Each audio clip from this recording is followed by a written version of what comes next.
Bonjour. Alors, nous allons parler d'un sujet qui est très important, qui est le sujet du désir. Parce que le désir, en fait, est à l'origine de tout. Le désir, le premier désir de l'homme qui descend sur Terre, c'est le désir d'être un individu séparé du tout.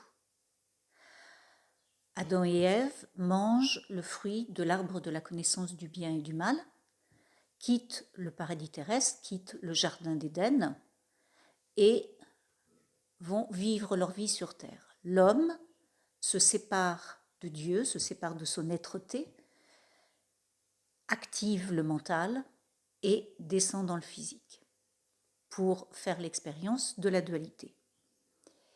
Ce premier désir d'être un individu séparé du tout va activer un premier syndrome de séparation qui va créer un nouveau désir, qui va être un désir d'avoir la sécurité, puisque dans ce nouveau schéma, oui, je suis un être séparé du tout, mais j'ai perdu ma sécurité, j'ai perdu la sécurité infinie. Donc j'ai un manque de sécurité, je crée un besoin, un désir d'avoir la sécurité.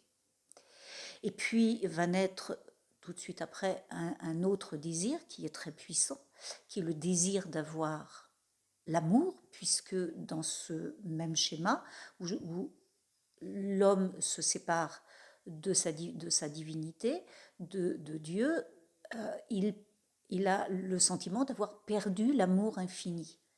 Donc, l'homme ressent un sentiment de manque d'amour, et donc crée un désir d'avoir, de retrouver cet amour infini, cet amour sans condition.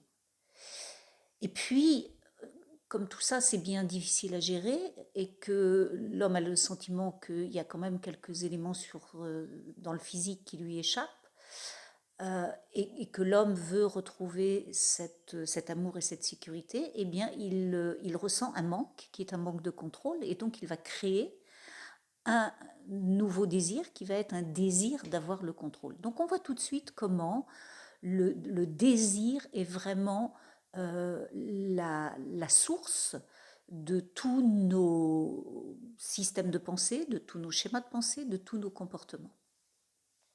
Voici ce que dit Lester Levinson sur le désir. Un désir est la perturbation de notre être naturel et inhérent de paix et de joie.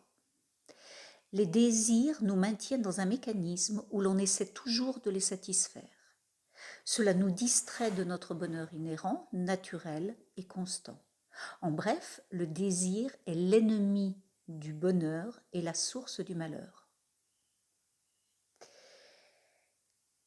Chaque fois que l'on essaie de satisfaire un désir, on renforce son intensité.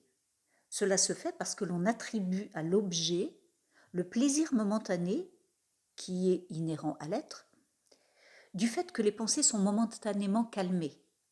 Alors on veut l'objet du désir de plus en plus et l'on essaie vainement de satisfaire le désir, alors que le désir ne peut être satisfait que lorsque les pensées sont dans un calme constant, c'est-à-dire toujours inhérent à l'être. Et en fait, ce qui se passe ici, c'est que l'on confond le calme du mental, qui nous apporte tout de suite le bonheur, avec le fait d'avoir satisfait un désir au travers d'une personne ou d'un objet, le désir d'avoir l'amour, le désir d'avoir la sécurité, le désir d'avoir une belle voiture, etc. Nous allons approfondir un petit peu ce sujet dans une prochaine vidéo.